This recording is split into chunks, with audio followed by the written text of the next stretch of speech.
Today we're going to be looking at the young and battle-hungry Space Wolves, the Bloodclaws, Skyclaws and Swiftclaws.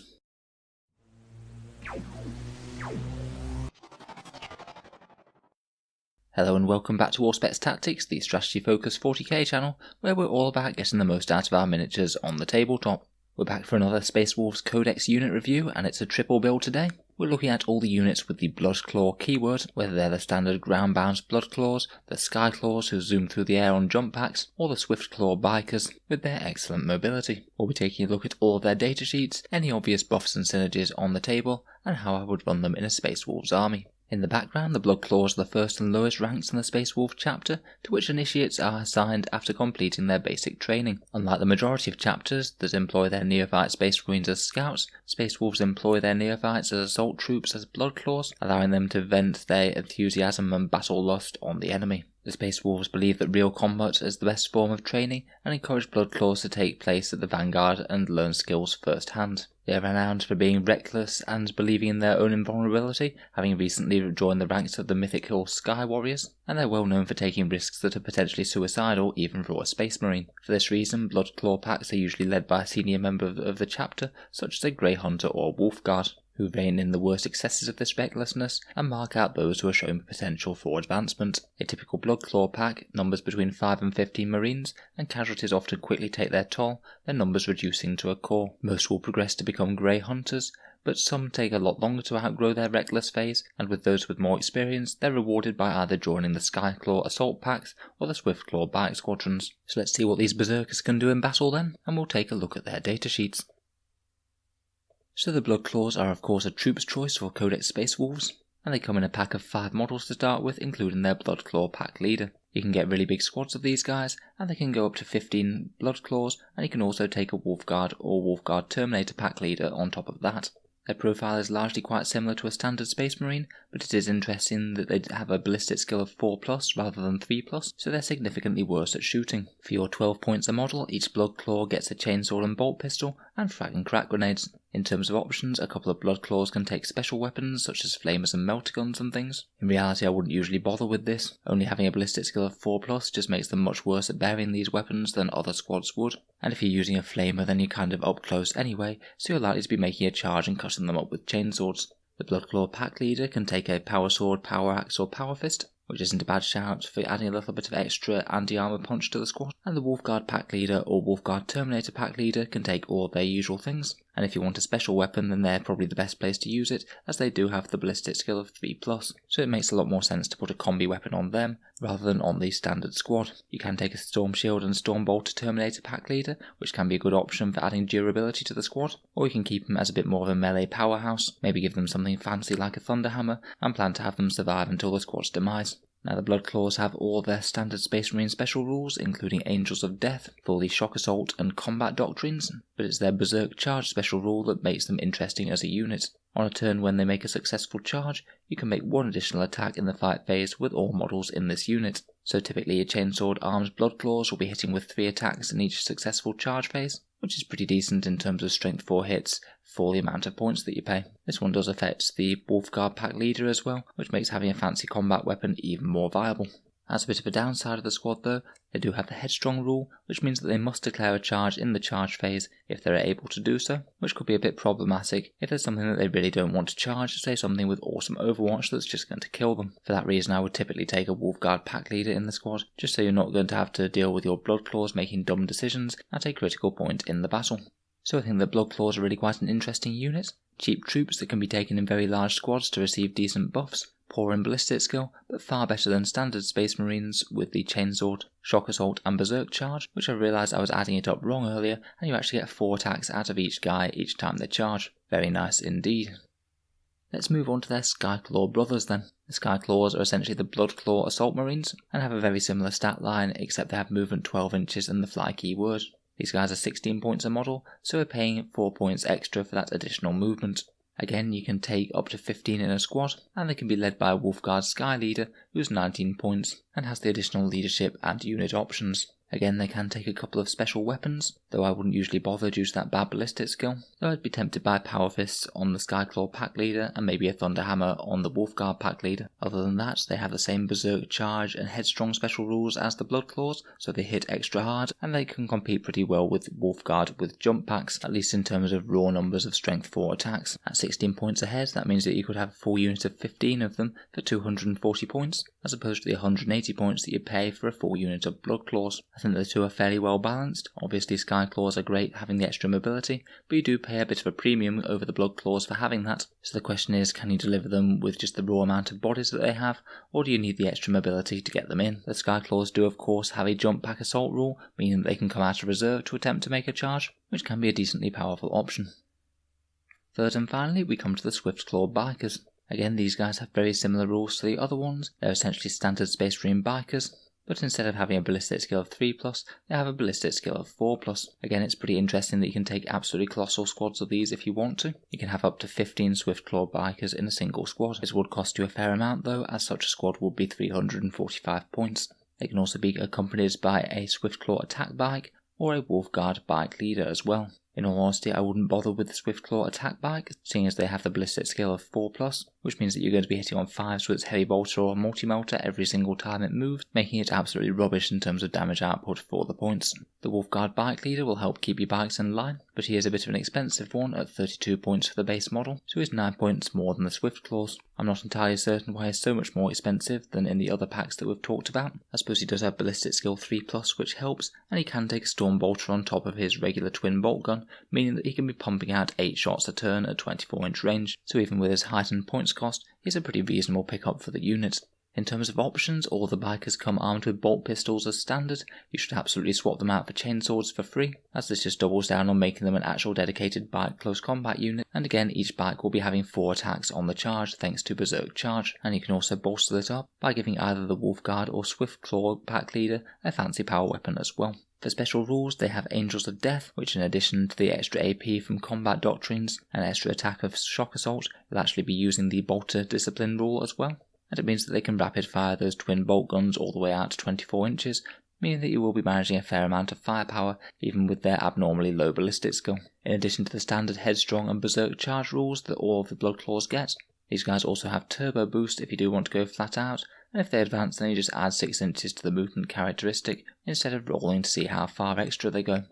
Overall, I feel that Swiftclaws are really quite an interesting take on the standard Space Marine bike squad. The difference in the stat line and that Berserk charge special rule really means that they're just dedicated melee bikes, which isn't something that you see all that much in Space Marine formations these days, outside of certain special ones such as the Dark Angels Black Knights.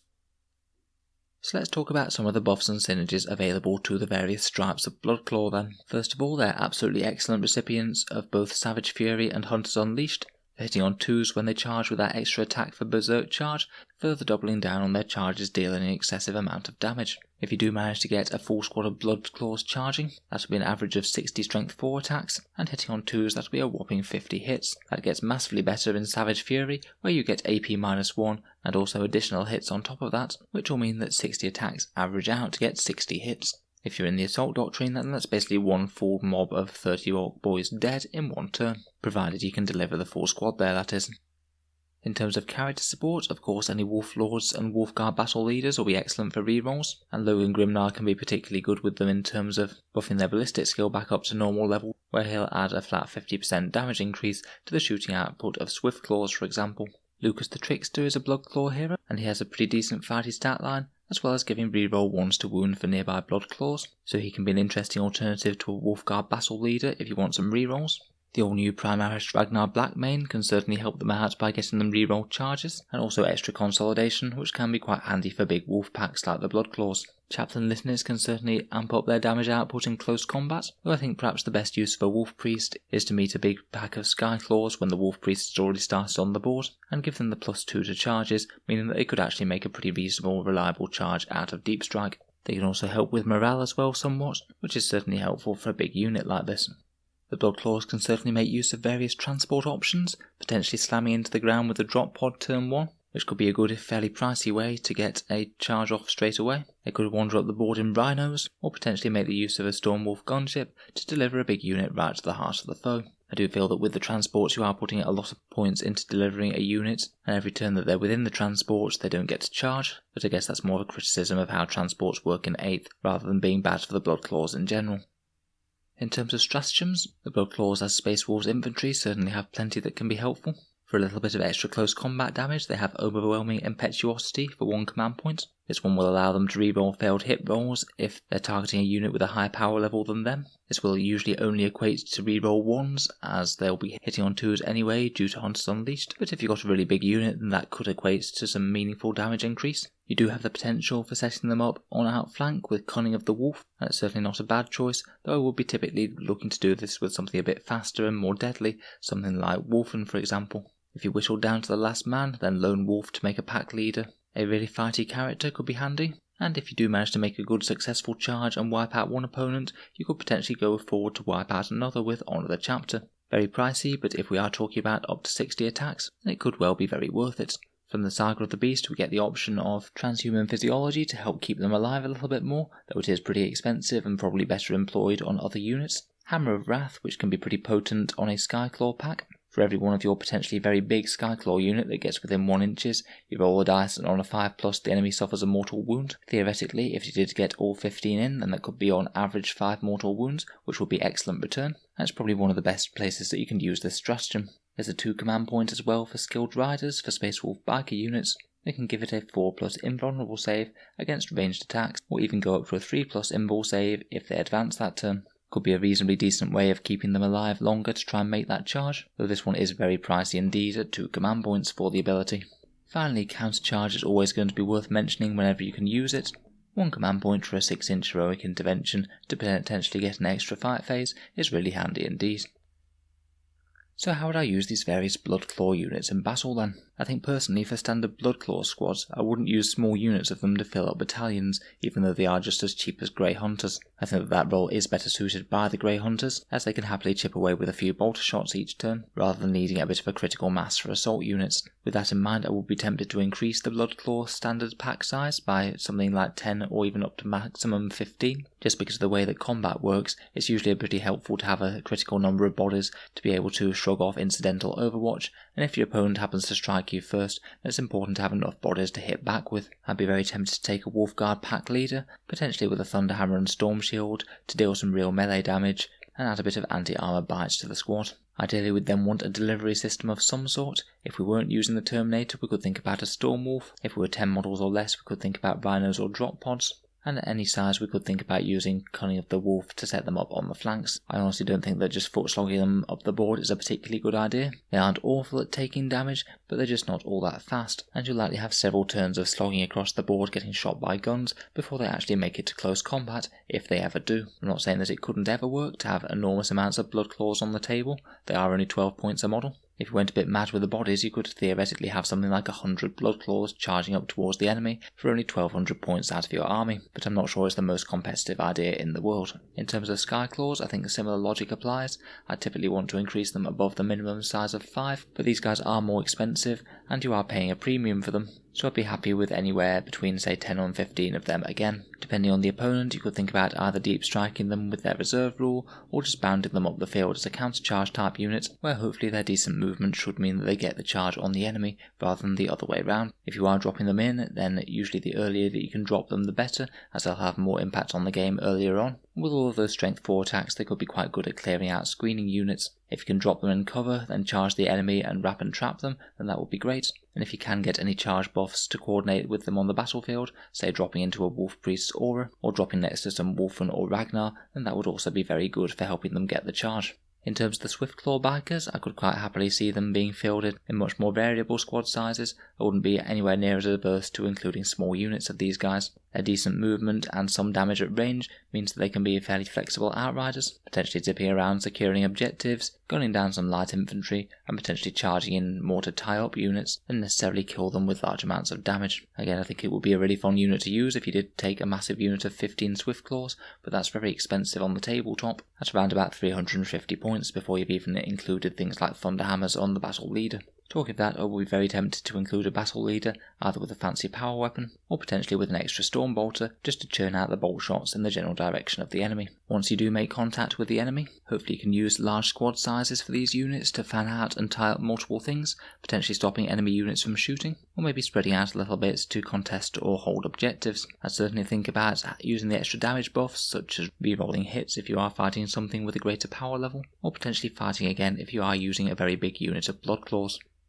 So the main issue that I see with Bloodclaws is that they're competing with a lot of other Space Wolf units that do a reasonably similar role. In particular, if you have to ground-based melee threats, then generally people tend to prefer to take things like Thunderwolves or Wolfen, for example, just because as well as being able to deal with light infantry efficiently, they can pretty much break anything else in the game as well. They can also be potentially a lot more durable than the Bloodclaws as well, with their rules for increased toughness and everyone being able to take storm shields. In a Space Wolf army, you've only got a finite amount of buffs that you're going to be able to get units into combat with, such as using that Cunning of the Wolf to outflank them, and any available slots in transports, so it's kind of important that you use it on the most valuable units possible, and I feel that this means that Bloodclaws are quite often overlooked. Their damage output honestly isn't bad at all point for point, and they are at least reasonably survivable just with the amount of bodies that you can get per point. It's just that they are a bit inflexible, mainly being good against lighter infantry, and they're also pretty slow compared with some of the other options, and will generally need even more investment in terms of a transport of some sort to get them to the fight quickly. Skyclaws do fix a lot of those issues, but you do pay a premium for those jump packs at 4 points extra a model, but I think that they do have a bit more of a viable role on a Space Wolf list. They're a reasonably decent deep strike screen clearing type unit with a large amount of attacks in close combat, and the potential for that Hammer of Wrath move if you really need to deal some extra damage to a hard target. I think one of their main competitors is Wolfguard with jump packs, who are a little bit more expensive at 19 points a model, but they get that extra attack all the time, rather than just on the charge with their Berserk Rage. Wolfguard can also take Storm Shields every man, which will generally make them the more survivable unit point for point, unless you're being shot by AP nothing weapons. I do think that the Skyclaws have a niche that no one else can fill though, as they can certainly beat the Wolfguard in terms of sheer number of strength 4 hits for the amount of points invested. Finally, Swiftclaws I do find quite interesting, more so as small units of harassment type bikers rather than general damage dealers, as I just don't think they're all that efficient point for point if we were thinking about using them as a dedicated hammer melee unit. I could easily see these guys filling up Space Wolf brigades pretty cheaply, nipping around scoring objectives, tying things up and skirmishing with light infantry. So overall, I'm not convinced that most of the Bloodclaw options are some of the most competitive that we have in the Space Wolf book, but I don't think they're significantly behind some of the other options, and can certainly do some things better than any other units in the Codex. I think they can be a little bit hard to use with their slow movement and requiring other transports and things, but if you ever do get a big charge off with a 15-man unit of Bloodclaws, then you're going to be throwing a pretty glorious amount of dice at the enemy. Let me know your thoughts on the units down in the comments below, particularly if there's any strategies or synergies that I've missed. If you've enjoyed the video, then feel free to subscribe to Auspex Tactics for more Space Wolf content over the coming month, and plenty of other 40k tactics things as well. If you've been watching regularly and would like to support the channel, I do have a Patreon page, which is what keeps these videos coming, in addition to allow me to focus on making new videos as opposed to my real world job. There's a few other benefits to being a Patreon of the Auspex Tactics channel. You get to see some of the videos early, vote in fairly regular polls for what sort of videos come next, and there's the occasional prize draw where I post out some free miniatures to one of the channel's Patreons. If any of that sounds interesting to you, then please give it a look down in the description below, and a massive thank you to my current Patrons for helping support the channel. In any case, a big thank you for listening, and I'll hope to see you guys next time.